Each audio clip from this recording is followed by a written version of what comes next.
నేను అడగదు మన కాలేజీలో అడుగుతాను ఎక్కడ అడుగుతాను ఏం లేదు అడుగుతా ఎక్కడ అడుగుతాను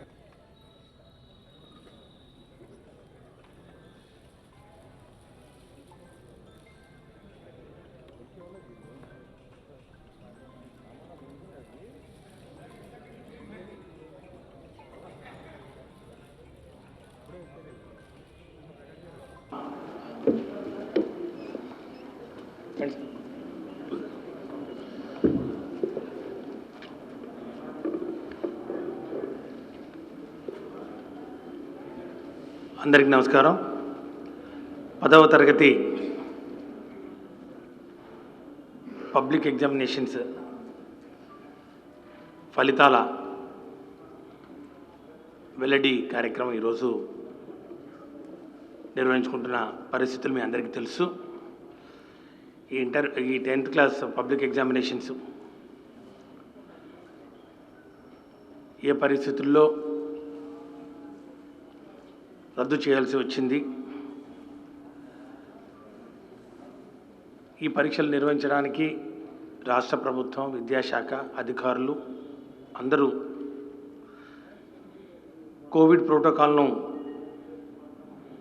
ఫాలో చేస్తూ ఎస్ఓపిని స్ట్రిక్ట్గా అమలు చేస్తూ ఎగ్జామినేషన్ సెంటర్స్ను థరోగా శానిటైజింగ్ చేస్తూ అన్ని ప్రికాషన్స్ తీసుకొని నిర్వహించాలని చెప్పి చాలా ప్రయత్నం చేయడం జరిగింది. ఒకసారి పోస్ట్పోన్ కూడా చేయడం జరిగింది. చివరకు 7th June to 16th June ఈ యొక్క పరీక్షలు నిర్వహించాలని చెప్పి కూడా చివరి ప్రయత్నంగా ఆ డేట్స్ను పెట్టుకొని ఏర్పాటు చేసినటువంటి పరిస్థితుల్లో మరి ముఖ్యంగా విద్యార్థుల ఆరోగ్య భద్రత, ఉపాధ్యాయుల ఆరోగ్య భద్రత, తల్లిదండ్రులు మరి కొంచెం ఆందోళన పడుతున్నటువంటి పరిస్థితులు ఇవన్నింటినీ పరిగణలోకి తీసుకొని ముఖ్యమంత్రి గారి అధ్యక్షతన ఒక సమీక్ష నిర్వహించడం జరిగింది. అప్పుడు అన్ని విషయాలను క్షుణ్ణంగా ముఖ్యమంత్రి గారికి వివరించడం జరిగింది. ఈ యొక్క పరీక్షలు నిర్వహించడానికి తీసుకుంటున్నటువంటి జాగ్రత్తలు, ఏర్పాట్లు అన్నీ చెప్పిన తర్వాత ముఖ్యమంత్రి గారు ఈ యొక్క 10వ తరగతి పరీక్షలను క్యాన్సిల్ చేస్తూ అందరినీ పాస్ చేయాలని చెప్పి 28వ తారీఖున మే 28వ తారీఖున నిర్ణయం తీసుకున్న విషయాన్ని కూడా మీ అందరికీ మరొకసారి గుర్తు చేస్తున్నాం. మరి ఈ పరిస్థితుల్లో రెండోసారి వరుసగా 10వ తరగతి పబ్లిక్ ఎగ్జామినేషన్ పరీక్షలు నిర్వహించలేని పరిస్థితి ముఖ్యంగా ప్రతిభావంతులైనటువంటి విద్యార్థులకు ఎంతో నష్టం కలిగించే అంశం. గ్రేడ్లు ఇస్తున్నటువంటి ఈ యొక్క పరీక్షలు మరి ముఖ్యంగా 10వ తరగతి పరీక్షలు చాలా ఉద్యోగాలకు ప్రామాణికంగా ఉన్న విషయాన్ని కూడా ఒకసారి నేను గుర్తు చేస్తూ ఉన్నాను. చాలా చోట్ల లిమిటెడ్ రిక్రూట్మెంట్ మరి గవర్నమెంట్లో కానివ్వండి, జిల్లా స్థాయిలో డిస్ట్రిక్ట్ సెలక్షన్ కమిటీలో మరి ఏర్పడే ఖాళీల్లో భర్తీ చేసే ప్రక్రియలో 10వ తరగతి పరీక్ష మరిను ఆధారంగా తీసుకొని మరి అందులోని మార్కుల ఆధారంగా ర్యాంక్స్ను నిర్ధారించే పరిస్థితి మనకుంది. అంతేకాకుండా కేంద్ర ప్రభుత్వం నిర్వహించే కొన్ని పరీక్షలు ఏవైతే ఉన్నాయో పోస్టల్ డిపార్ట్మెంట్ కానివ్వండి, రైల్వే డిపార్ట్మెంట్ కానివ్వండి, ఆర్మ్డ్ ఫోర్సెస్ ముఖ్యంగా మిలిటరీకి సంబంధించి 10వ తరగతి పరీక్షలను ప్రామాణికంగా తీసుకుంటున్న పరిస్థితుల్లో గ్రేడింగ్ అనే అంశం పదే చర్చకు వచ్చే పరిస్థితి మనం చూసాం. మాకు కానివ్వండి, ప్రభుత్వానికి, అట్లాగే డైరెక్టర్ స్కూల్ ఎడ్యుకేషన్ కానివ్వండి, ప్రిన్సిపల్ సెక్రటరీ గారికి కానివ్వండి, అనేక మాధ్యమాల ద్వారా ఈమెయిల్స్ కానివ్వండి, వాట్సాప్ మెసేజెస్ కానివ్వండి, టెక్స్ట్ మెసేజెస్ కానివ్వండి, ఫోన్ కాల్స్ కానివ్వండి, పదే విద్యార్థులు, తల్లిదండ్రులు మాకు గ్రేడ్స్ కావాలి, గ్రేడ్స్ లేని పరిస్థితుల్లో రాబోయే రోజుల్లో అవి చాలా ఇబ్బందులు వస్తాయి. గ్రేడ్స్ లేకపోతే 10వ తరగతి పరీక్షలను ప్రామాణికంగా తీసుకొని ఉద్యోగ అవకాశాలు వెతుక్కునే విద్యార్థులు వేల సంఖ్యలో ఉన్న పరిస్థితుల్లో ఖచ్చితంగా గ్రేడ్స్ కావాలని చెప్పి వాళ్ళు అడిగినప్పుడు మరి ఈ విషయాన్ని కూడా క్షుణ్ణంగా పరిశీలించిన మీదట ఒక హై పవర్ కమిటీని ఏర్పాటు చేస్తూ శ్రీమతి ఛాయారతన్ గారు, మరి retired IAS officer special chief సెక్రటరీగా పనిచేశారు వారి అధ్యక్షతన మరి విద్యాశాఖ నుండి ఉన్నతాధికారుల్ని అందరినీ కలుపుతూ ఒక హై పవర్ కమిటీని ప్రిన్సిపల్ సెక్రటరీ గారు వేయడం, ఆ హై పవర్ కమిటీ మరి శ్రీమతి ఛాయారత్న గారి అధ్యక్షతన క్షుణ్ణంగా అన్ని అంశాలను పరిగణలోకి తీసుకొని విద్యార్థుల ప్రతిభను ప్రధానంగా తీసుకొని ఎవరికి నష్టం కాకుండా, ఎందుకంటే ఇప్పుడు మనం కొత్తగా ఈ యొక్క ఫలితాల వలన ఎవరికి నష్టం అయితే జరిగేది ఏం లేదు, అది గమనించాలి అందరూ. ఈరోజు ఈ ఫలితాలు ప్రకటిస్తూ గ్రేడ్లు ఇస్తున్న నేపథ్యంలో నష్టం అంటే ఎవరికి లేదు, ఎందుకంటే అందరూ పాస్ అయ్యారు కాబట్టి. ఇక దీని ద్వారా రాబోయే రోజుల్లో, అంటే ఈ సంవత్సరం కాకపోయినా ఇంకొక సంవత్సరం అయినా ఇంకెప్పటికైనా కూడా ఇవి, ఎందుకంటే 10th క్లాస్ మార్క్స్ మేము అనేది మన యొక్క విద్యా వ్యవస్థలో కానివ్వండి, ఉద్యోగ వ్యవస్థలో కానివ్వండి, రిక్రూట్మెంట్లో కానివ్వండి, ఇది ప్రధానంగా పదే పదే అడిగే ఒక పరీక్ష, ఒక మార్క్స్ అని చెప్పి కూడా ఈ సందర్భంగా మనందరికీ తెలిసిన విషయమే. కాబట్టి అందరికీ ఉపయోగపడే విధంగా రాబోయే రోజుల్లో కూడా విద్యార్థులకు ఈ యొక్క పరీక్ష ఎవరైతే రాయలేకపోయారో 2019, 20, 2020, 2021కి సంబంధించినటువంటి 2 విద్యా సంవత్సరాల్లో మరి ఈ యొక్క 10th క్లాస్ పరీక్ష నిర్వహించలేని పరిస్థితుల్లో ఎవరు కూడా నష్టపోకుండా, గ్రేడింగ్ లేని నేపథ్యంలో ఎవరు కూడా నష్టపోకుండా వారికి గ్రేడింగ్ ఇవ్వాలని చెప్పి మరి కమిటీ వారు సిఫార్సులు చేసి ఈరోజు ఒక రిపోర్ట్ను వారు మాకు ఇవ్వడం జరిగింది. ఆ రిపోర్ట్ను ప్రభుత్వం యథాతథంగా ఆమోదిస్తూ దాన్ని ఆధారంగా చేసుకొని director school education government examinations వారు దాన్ని బేసిస్ తోటి ఈరోజు గ్రేడ్లను అందరికీ ఇస్తూ ఈరోజు ఈ యొక్క ఫలితాలను వెల్లడిస్తున్నామని చెప్పి కూడా తెలియజేస్తున్నాం. ఈరోజు 2 విద్యా సంవత్సరాలకు, అంటే మార్చ్ 2020 అట్లాగే జూన్ 2021 ఎస్ఎస్సి పబ్లిక్ ఎగ్జామినేషన్స్కు సంబంధించి పరీక్షలు నిర్వహించని మరి పరిస్థితుల్లో ఈరోజు ఈ యొక్క గ్రేడింగ్ విధానాన్ని హై పవర్ కమిటీ వారు చెప్పిన విధంగా మరి గ్రేడింగ్స్ ఇస్తూ ఈరోజు ఫలితాలను మరి ప్రకటిస్తున్నామని చెప్పి తెలియజేయడానికి సంతోషిస్తున్నాం.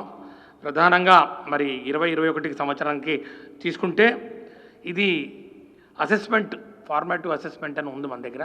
అంటే సంవత్సర కాలం పాటు వారి యొక్క ప్రతిభను వివిధ మరి కాలాల్లో, అంటే క్వార్టర్లీ, హాఫ్ ఇయర్లీ, మరి ఎవ్రీ బైమంత్లీలో వారికి నిర్వహించినటువంటి పరిస్థితుల మరి పరీక్షలు ఏవైతే ఉన్నాయో వాటిని మరి ఆధారంగా తీసుకొని మరి కమిటీ వారు సిఫార్సు చేస్తూ ఎక్కడైతే రాత పరీక్ష అయితే ఉందో ఆ రాత పరీక్షకు అత్యధిక మరి వెయిటేజ్ ఇస్తూ 2021 సంవత్సరానికి ఈ యొక్క గ్రేడింగ్స్ను మరి క్యాలిక్యులేట్ చేయడం జరిగిందని చెప్పి కూడా తెలియజేస్తున్నాం. ప్రధానంగా ఈ యొక్క ఫార్మాటివ్ అసెస్మెంట్ ఏదైతే ఉందో అందులో ఈ ఉన్నటువంటి 4 విభాగాలు ఏవైతే ఉందో మరి స్లిప్ టెస్ట్కు దానికి, అంటే రాతపూర్వకంగా రాసిన పరీక్షలకు 70%, మిగతా 3 అంశాలకు సంబంధించి 30% వెయిటేజ్ ఇస్తూ ఈ యొక్క గ్రేడింగ్స్ను మరి నిర్ధారించి ఈరోజు మరి విద్యార్థులకు కేటాయించడం జరిగింది.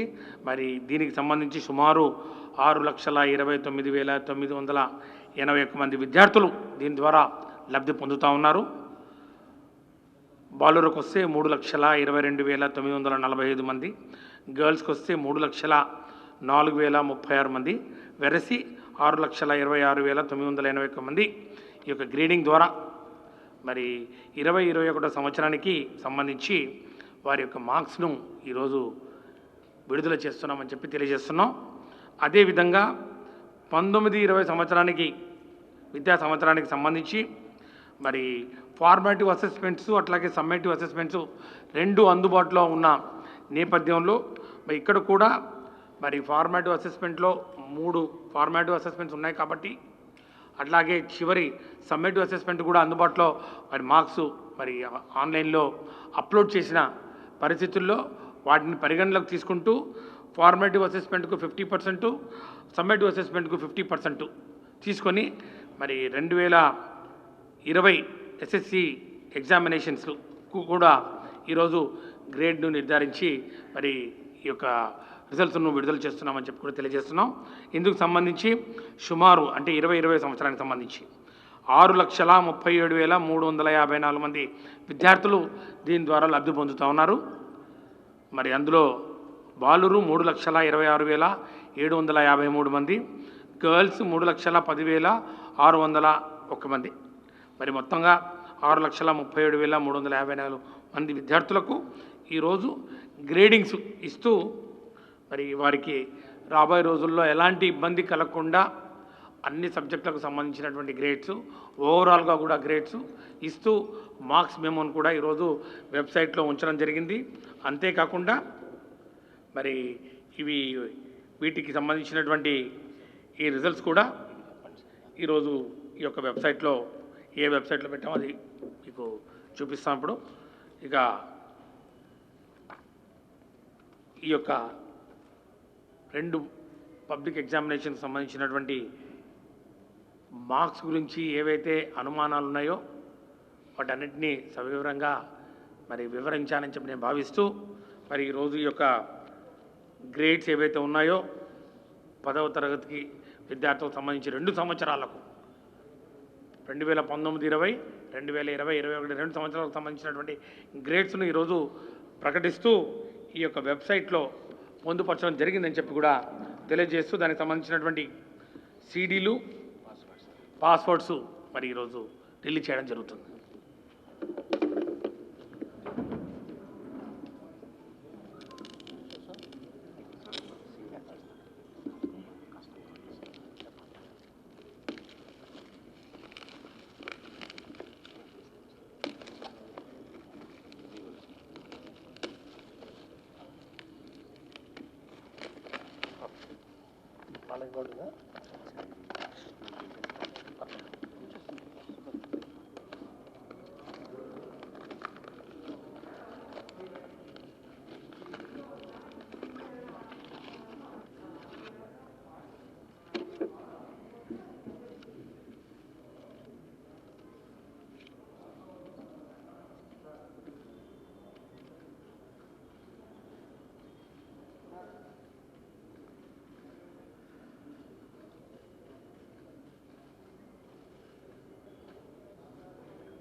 Okay,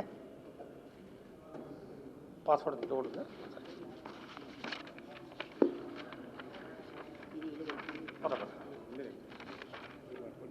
results website results.bsc.ap.gov.in.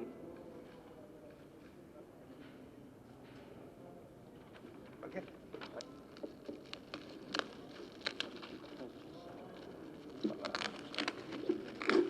అట్ట మీద పెట్టారా?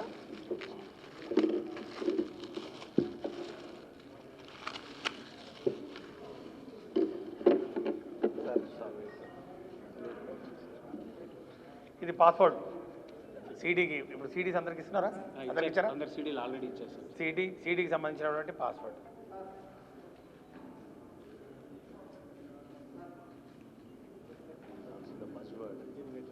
సార్ NEP-2020 సార్ చెప్పండి sir. NEP-2020. NEP-2020. Okay, thank you.